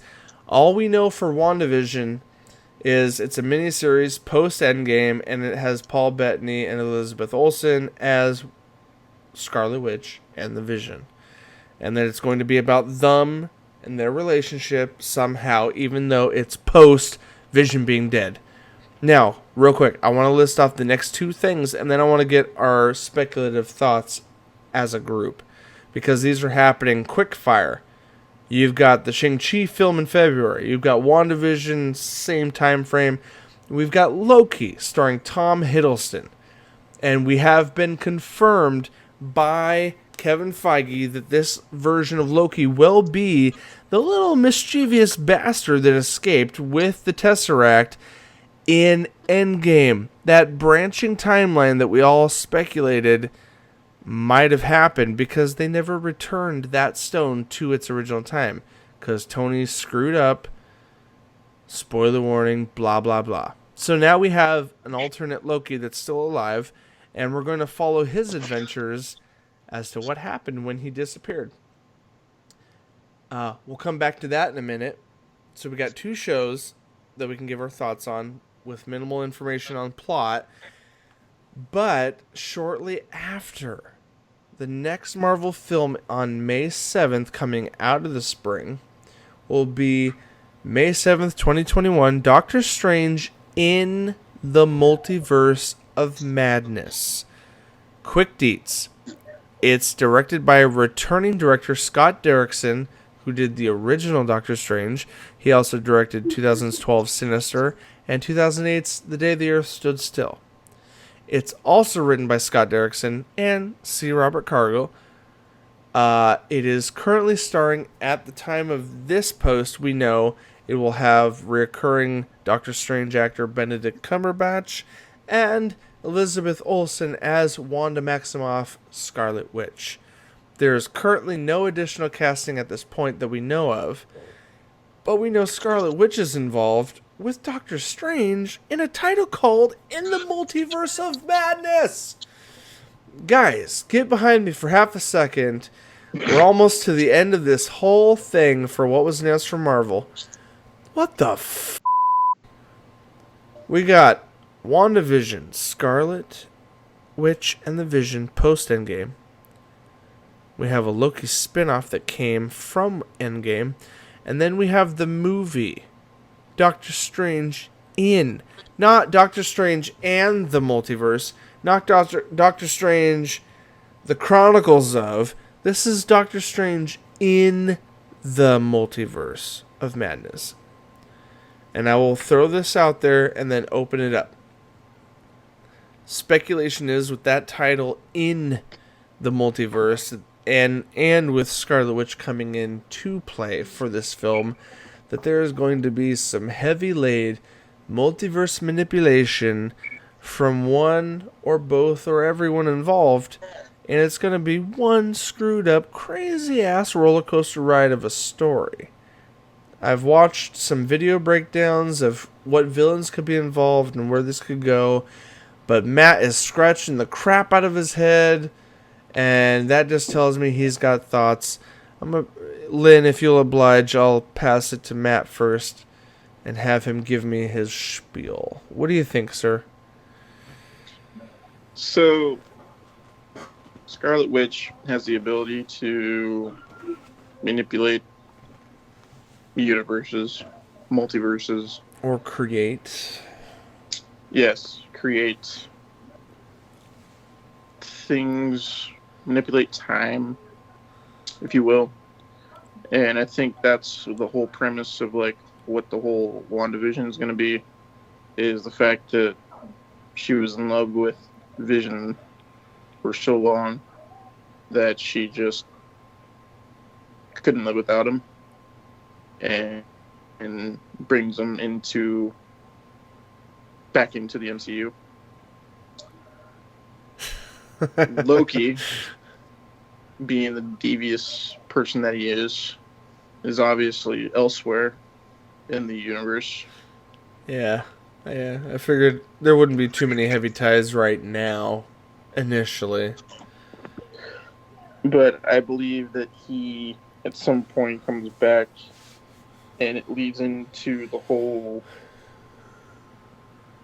next Thor movie with what he does. I know I'm gapping a movie, which we're not aware of yet. Sorry. I'm kidding. Go on. Lay it out. And the everything that ties everything together is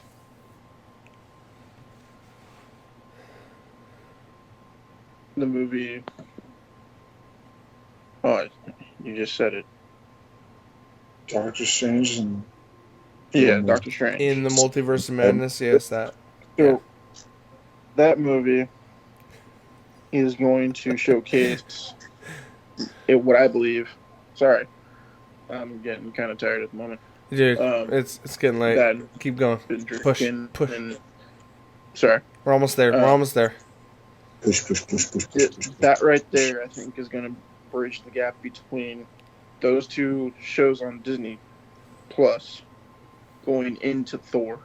Like, it's going to basically collate everything that happens from Disney Plus into the movies, going into Thor, and whatever the heck Thor happens.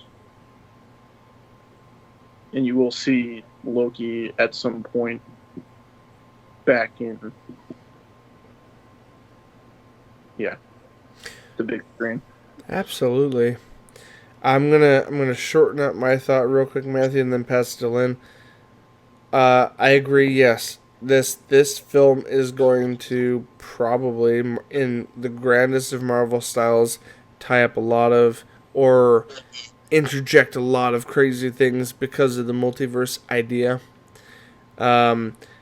And for WandaVision, I definitely think that's going to play a huge part, at least for comic book canon.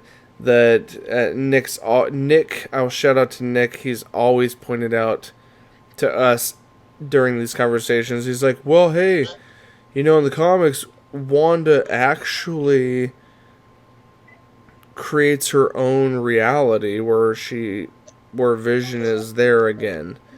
And I'm like, Nick always brings that up, and I think this right here is like the clearest picture being painted for Nick's hardcore fandom and love that this is going to happen.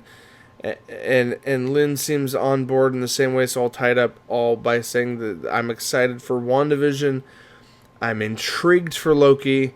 Don't know how much that'll tie in to WandaVision or Doctor Strange, but I definitely feel that WandaVision will kind of be important to enrich, quote unquote, enrich our experience of Doctor Strange 2 in the Multiverse of Madness. And I will leave it at that. And only a couple more things after this. Lynn, excitement and thoughts on the next 2 series and a Doctor Strange film.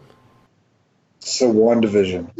If you haven't read it, go back and read the Infinity Wars saga, the original.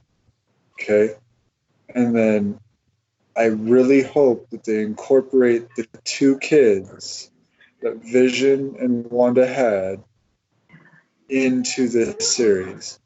If they don't, they miss an opportunity. Because those were the true winners of the Infinity War.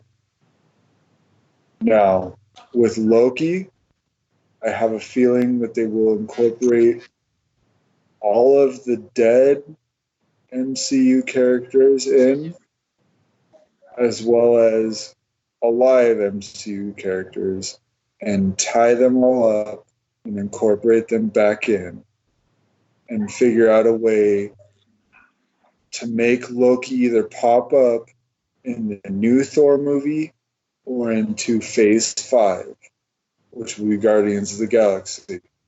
Mm-hmm. He will appear in one of the 2 movies. Okay?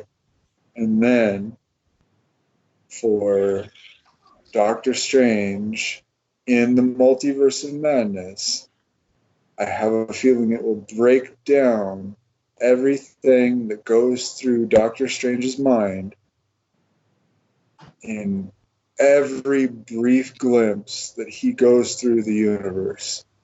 And it will incorporate inhuman creatures that the humanity can't fathom nor mentally tolerate into the new series, and just basically kind of be like a science fiction horror movie.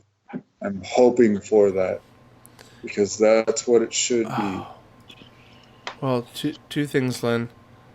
One, the multi amounts of variations will be up there, at least 15 million, according to Doctor Strange in Endgame. For outcomes that he witnessed. Also, we do have confirmation from Kevin Feige and the producers for Doctor Strange that this will be officially the first that they're labeling as horror film for the Marvel MCU. So they're leaning into the scary and horror aspect of it. We won't just get Dormammu, we will also get Nightmare. I was going to say... Solid, yes. Solid theory amongst nerds and comic book lorists is that Nightmare could be a huge potential villain in this. It would also be nice to see Warlock. That would be fun to see. Yeah. What is his name? Adam Warlock? Or is it Andy Warlock? I think it's Adam Warlock. Adam Warlock was introduced at the end scene of Guardians of the Galaxy Volume 2. But guys, it's getting super late. Let's wrap up the last couple things into the final statement. So, real quick, I'm intrigued by this. My excitement level will present itself as we see what it turns into. But Marvel's putting out a What If series, which is kind of like, for you DC comic fans out there, it's kind of like an Elseworlds anthology series where it's all animated. It's going to have reoccurring voices from a lot of big Marvel characters we've seen for voice actors. And it's just going to be an anthology series of, for instance, what if Sharon Carter became Captain Marvel instead of Steve Rogers? Story is kind of like that. Like, it's just a whole bunch of what ifs. Like, what if this pivotal character was this pivotal character instead of the one we're familiar with? Or what if this person chose to be bad instead of good, kind of angles? You know what I mean? Dude, Yeah. If they did this and like the Teen Titans Go style and put it onto the Disney streaming service, I would bite. I would hardcore bite. Not even gonna lie. Like, I would buy the streaming service just for if this was done like Teen Titans Go. I mean, yeah. Second that Teen Titans Go is incredible. Like, ridiculous and over the top and just like. I've been watching it with my kids, Lynn, and I cannot believe how appealing it is to adults as I watch it. I'm like, wow. It is great. Some of the things they say or joke about is like, it's kind of like 90s cartoons. Kids have no idea about some of the references they're making, but the adults are just here losing their shit over it. Dude, there was one today. Robin was watching one. I hate to go off on a side tangent, but Robin was watching one where Robin, like Batman and Robin, yes, was in a pageant, like a kid's like pageant, mm-hmm. and he had lollipops coming out of his rear end, like his back pocket. And Robin, my other half, Robin, goes, if one more thing comes out of Robin's back pocket, I'm done. And he like pops out like another 4 lollipops out of his back pocket. And they increased in size as they came out. And she goes, I'm out. I can't do it. It's great. Like if they do What If, I don't know. I feel like I think it'll be good. I think it'll be fun. Either way, it would be good. It would be good if it was done in the Teen Titans Go style or the Death, Love, and Robot style, where it's a different style each episode. Yeah, absolutely. I'm not gonna lie. There we go. I agree. I'm done. Oh no, you're fine, dude. Before we lose Matthew, listeners, Matthew's getting tired. We're all getting tired, and little peel behind the curtains. It's almost 2 a.m. as we are finishing this up. So, guys, let's finish off with the last 2 things coming out. Not a lot to say about this because I don't have deets. I don't know who's in it. I know for a fact that Jeremy Renner is returning as Hawkeye in fall of 2021 for affectionately titled Hawkeye Disney Plus series. So what I do know is that this is going to showcase points where he was being Ronin and stuff that takes place post Endgame. So possibly we might see flashbacks about his story. We might see full episodes where it's focused on a situation where he was Ronin. I just know that I can't remember who was cast, but someone's being cast as Kate Bishop. And I know that that is post Endgame as far as like the future Hawkeye and other things like that. So all I'll say is I'm excited to kind of see just a little more of his backstory unfolded. If you guys don't have anything specific to add to that, I will make the last announcement. The last thing to wrap up Phase 4 is going to be Thor, aka 4, the 4th one in the series. Thor Love and Thunder is what it's called, coming out November 5th, 2021. And what we know for sure is that Taika Waititi, who directed Thor Ragnarok, is returning to direct Thor: Love and Thunder. He's also probably going to return as Korg, the rock creature who I freaking love in both Endgame and Ragnarok. Hey, this guy is on. They were playing Fortnite. Yeah, it's hilarious. In Endgame. Anyway, but back to the crux of this whole thing is also the fact that, surprise, surprise, we have found out that somehow either Marvel Studios or Taika Waititi had a sit down with a certain Natalie Portman and somehow talked her into returning as Jane Foster and will be playing the female Thor. Jane Foster, female Thor storyline from the comic book saga, which was titled Love and Thunder, where comic book fans will appreciate this background knowledge. Jane Foster discovered she had cancer, and Thor became unworthy in this storyline, and Jane Foster went ahead and at some point in the plot grabbed Mjolnir, the hammer, and was able to wield it and suddenly took on the powers of Thor. It's as simple as that. I never read the full storyline of it, but that's what happened to Jane Foster, is she was cured of her cancer, became worthy, and became the female Thor at a time when Thor was unworthy. Now, the irony behind this idea is if you look at Endgame and where we left off with Thor, Thor gave the kingdom of Asgard to Valkyrie to run, and as far as we know, he's like, I don't know where I'll go. This is the first time in 1,000 years I've had the option of doing something else. At which point, maybe that's what makes him unworthy, and I'm curious what the plot's going to be where Jane Foster comes into play. But it's got Taika Waititi, it's got Chris Hemsworth as Thor again. It's going to have... Guys, forgive me, it's 2 a.m. It's so late. Tessa Thompson as the Valkyrie. And Jane Foster, Natalie Portman coming back as female Thor. I'm not only all for the interesting curves this might deliver, but I'm also all for Taika Waititi directing it because he did such an awesome job on Thor Ragnarok.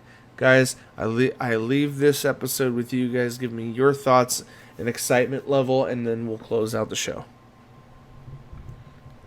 I would like to start off by saying, unless it is Natalie Portman from Endgame, in the current timeline, Mjolnir is destroyed. Oh. So I don't think they'll pull some weird twists like that.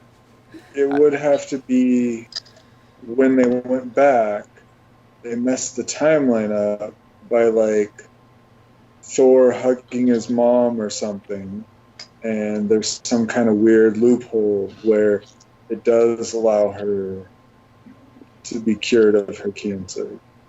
So it'd be interesting to see how that all gets figured out. I'm excited. Yeah. Excited for it. There's been no indication that she's gonna have cancer. That's just the original comic storyline that led to her becoming female Thor, but there's no indication that that's the direction they'll go for MCU. You know what it is? It's probably when they took the stone from him. You think they might try to make that connection?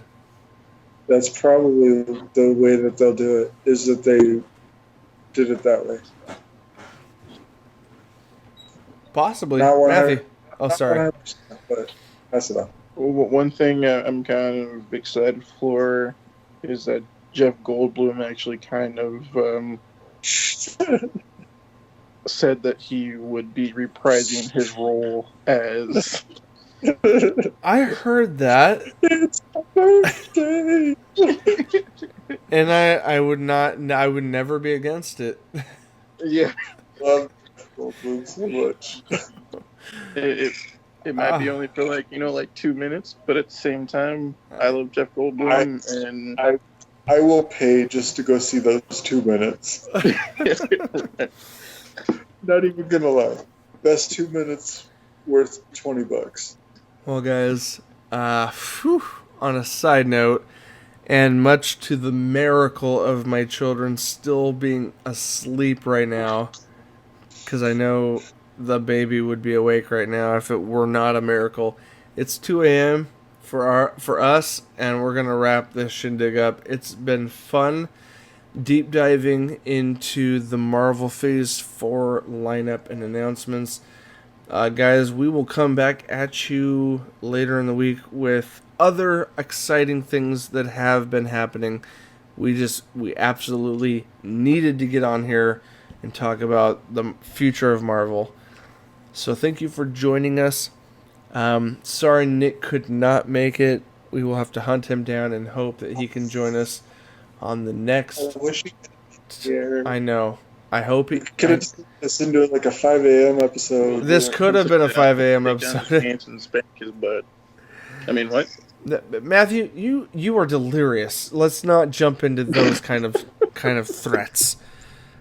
Anyway, guys, so, if you made it to the end, thank you. You guys are true listeners and true fans. This is going to be a pretty long episode. It wasn't meant to be. But it turned out to be. Some hate about it. Oh, dude, there's a lot of good things here. A lot of good things to talk about. So, and we have a lot more coming up. So, just a quick little end of the thing, guys. You guys can message us over Twitter or Facebook, and you can find all of us on Nerdentialsmedia.com. That's right, guys. Nerdentialsmedia.com. That's where literally all the videos, all the podcasts, everything we do can be found there, guys. All the nerdy things. So, for me, Matthew, and Lynn, Hey-o. this has been your Nerdy Essentials. As always, we will see you on the other side.